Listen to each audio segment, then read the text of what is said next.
Hi, it's Jessika Guse here with RealAgriculture.com, and joining me right now is one of the keynote speakers at the Prairie Cereals Summit, Danielle Smith. Danielle, how are you doing today? I'm good. Now, you spoke a little bit about politics, a little bit about the energy sector, a little bit about Wexit, which is kind of intertwined in all of that.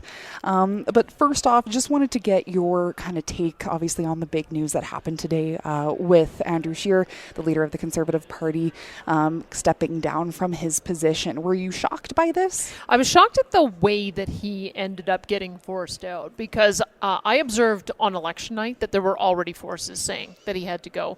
And this is the unfortunate thing that happens in Conservative politics, is that if you don't win right out of the gate, you got knives in your back of people taking you out from within. I personally thought he should have had another chance to run again because people didn't really know who he was. Yeah. And one of the reasons he won the leadership in the first place is because all the A-team bailed out. Nobody thought that Justin Trudeau could be beaten. And now, going into the last election, everyone realized, my goodness, he could. And they figured that Andrew Scheer was not the guy to be able to do it. So I think that there were too many knives out for him. The sad part is it sounds like he was taken out internally by an expense scandal. And that makes everybody look bad. It makes the party look bad. It leaves a bad flavor for members. And I think that that was a strategic error. If they wanted to get rid of him, they should have done it properly through the AGM process. And unfortunately, I think now it's going to make it even harder for them to keep people engaged in choosing the new leader. And that was kind of the twist, right? Is that when he was in the House of Commons, he said that one of his big reasons was that the election took quite a toll on his family and that he's this big family man, which he is. But then to have that extra kind of additives come in, or knives, right, as you say, that goes to around, I think it was about private education, it was, right? And I think part of it is that it goes against his brand. Like, he's supposed to be the guy who speaks for the middle income earners, the middle class, and yet here he goes. He moves from Saskatchewan to Ontario, and he's got to put his kids in private school, and he's got to make the Gladys and Mabel, who are paying $20 in membership fees, go to pay for his kids' education, and it's not going to fly. It's not going to fly, and so members are, and that's the issue, is that the only way at this point, because he was prepared to stay and fight, I think, the only way to get him out was to create division between him and the membership base. They did it, but I think there's going to be lasting damage. Would you say that's, and I mean, I think you've already kind of answered this, but would you say that's unfortunate, obviously, going forward, not only for him as a leader, but like you said, for the party, is that this really does kind of put them in shambles a little bit? Well, the problem with leadership races is that they always create a lot of divisions, and it is really hard for the Conservative movement to stay together and hard for them to get over their hurt. I mean, even just look at this most recent leadership race. Maxime Bernier could not be brought back into the fold. He ended up leaving and starting his own party. That's the danger, is that if you create too many divisions between leadership candidates, the person who loses, if they feel that they're not welcome in the party, there's too much internal warring going on, if they feel like they can't have advancement, can't have a meaningful role, then you can see this Conservative movement split apart again. And I don't want to see that, because I lived through it in Alberta. And I was responsible for a lot of the Conservative split. But I think that what we've realized now in this province and in this country is that when Conservatives are divided in separate parties, they lose. Progressive parties can end up uniting strategic voting and end up winning. And I think that if this ends up going so badly that it creates some other kind of break-off group, then we're looking at Liberal governments forever and ever. Golden question that's being asked a lot, and you were asked in there, of course, is who do you think would be a front runner for this position? There's kind of a couple names that you tossed out. I think it's different in Western Canada and Eastern Canada. If you ask a Westerner, they'll say Rona Ambrose. They'll say Michelle Rempel. They'll say Brad Wall. If you're even in British Columbia, you might say James Moore. He used to be the transportation minister. Really smart, clever guy. Also heritage minister. But this is the question. If you select another Western leader, is that person going to resonate in the belt around Toronto, which is crucial to win? Are they going to be able to make a breakthrough in Quebec? Are they going to be able to win some seats back in Atlantic Canada? And if the answer is no, then you've got to look for an Eastern-based candidate. And so some of the names there would be Peter MacKay or potentially John Baird. John Baird has been tapped to look at the campaign and see what went wrong. He's an Ontario guy. He's got he had credibility as a minister. He's likable. He's funny. and he might be able to fill the bill. So I think it depends on which part of the country that you come in. But those seem to be the names that are rising to the top. Some people are saying Kevin O'Leary, but I think the fact that he didn't have a breakthrough last time around, I wouldn't be expecting it this time. Okay. Now, switching gears a little bit, you also touched on Wexit and how there is, this rise of people wanting to completely split. And you did mention it before. If you have all these divisions, it's not going to be united. You're not going to get things done.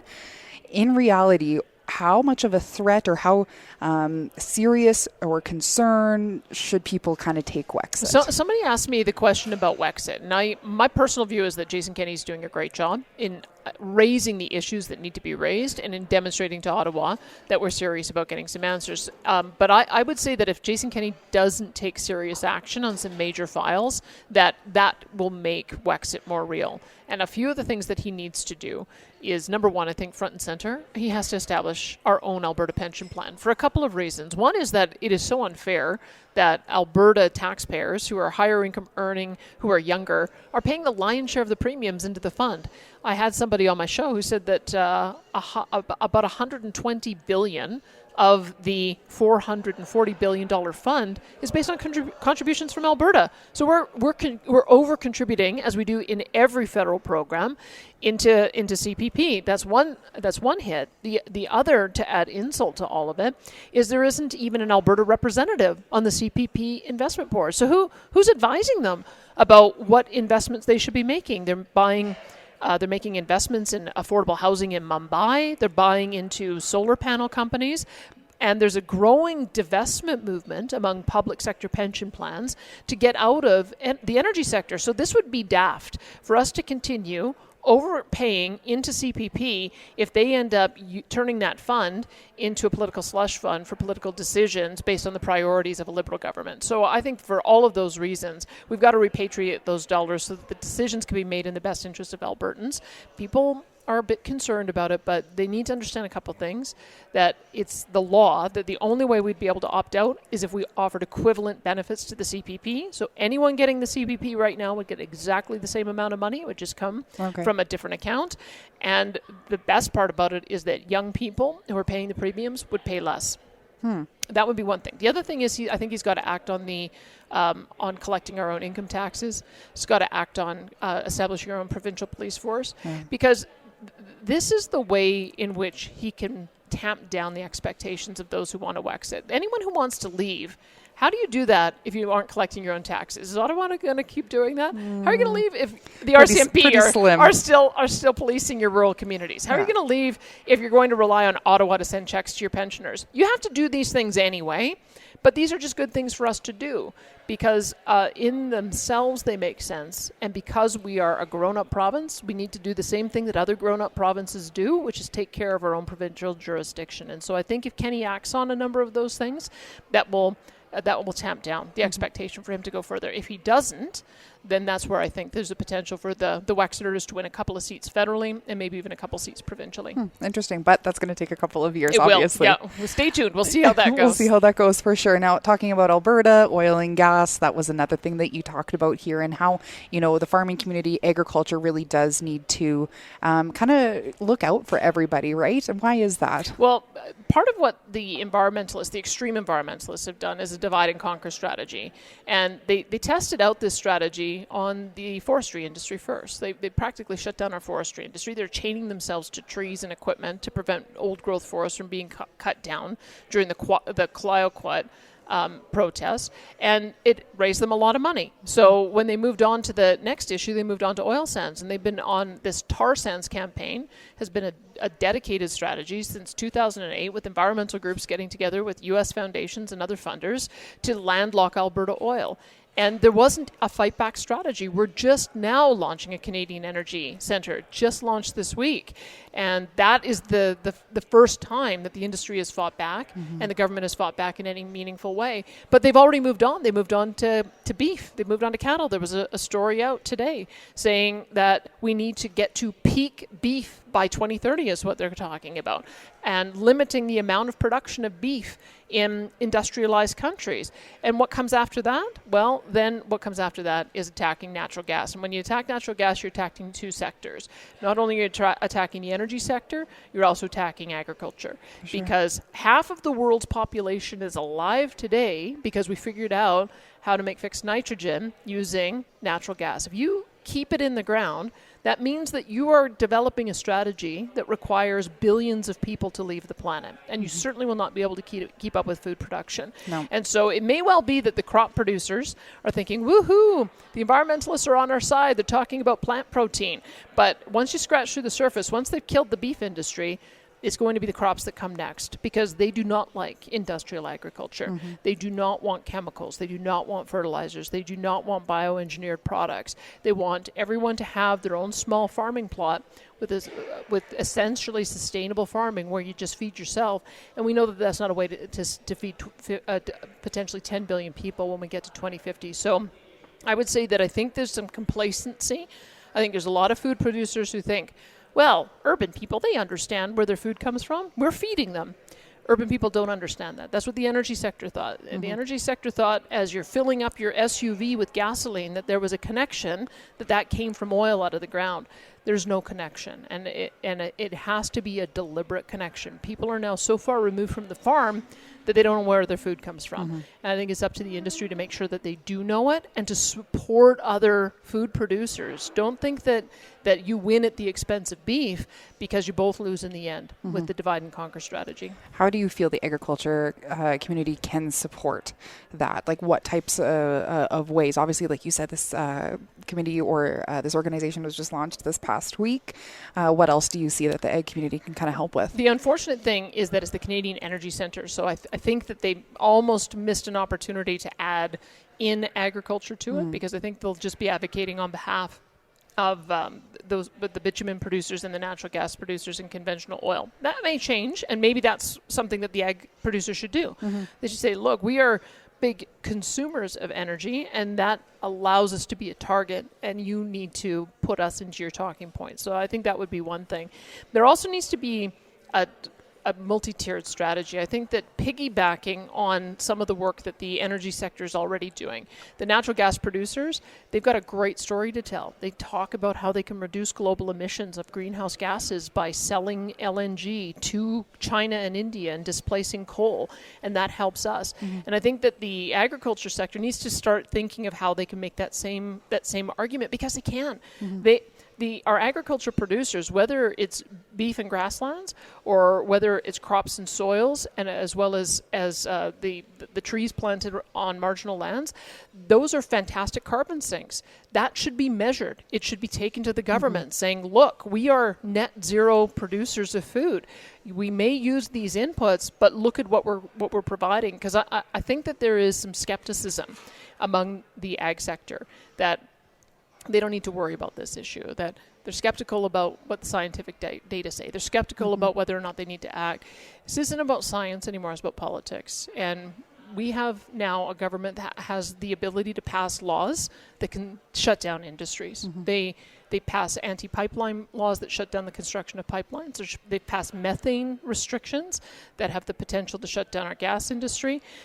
In the Netherlands, they are passing nitrogen restrictions, and it's resulting in farmers coming out in mass protests. They could pass the same thing here and impact our industry the same way. It's not enough to say, Jason Kenney will take care of us, because when it comes to the environment and politics, they can come up with some really damaging regulations. And so just learning how to talk the liberal language. If you're capturing carbon in the soil, it's good for soil quality, it's good for soil production, it's good for continued crop production. But if the way to sell Justin Trudeau that what you're doing is good is to say, oh, by the way, we've sequestered these carbon dioxide emissions, then you're winning. It's good for you. It meets the political target, and if you can monetize it so that it offsets the amount that they're going to charge in carbon tax, that's the level of pragmatism I think the industry needs to move towards if they're going to win on this issue. And going back to the science rather than the politics, right? Well, and genuine science, like this is the other part of it, and I'm glad to see that there are scientists who are now standing up and saying computer modeling projecting out 100 years is not science. Science is you have a hypothesis, you go out and you test it with measurable data, and then you develop your conclusions, and you should be able to replicate it. That's what science looks like. And I think that there's a lot of scientists who are in the room who understand that's what science is, but there's still a political element.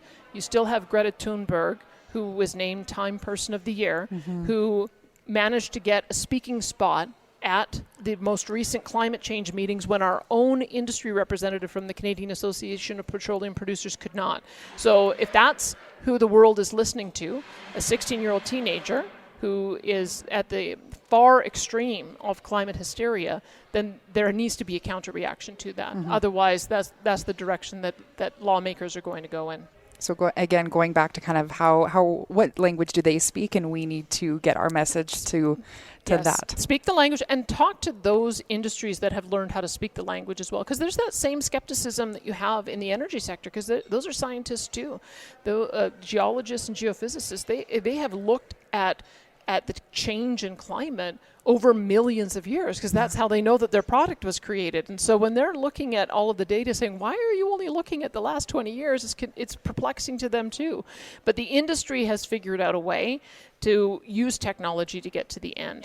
I don't have an issue with saying that any emissions that you produce, you should find a way to offset them. Yeah. That doesn't seem to me to be offensive to any conservative principles. That just seems to be a good way of approaching life. If you make a mess, you clean it up. That's fine, and we have the technology to do it.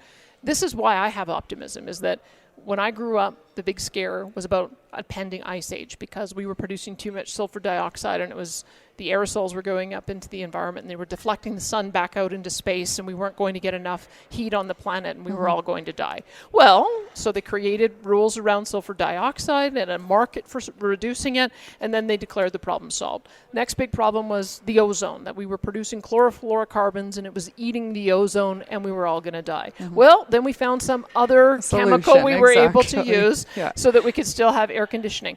We have found solutions to capture carbon dioxide, and we found some really great uses for carbon. Yep.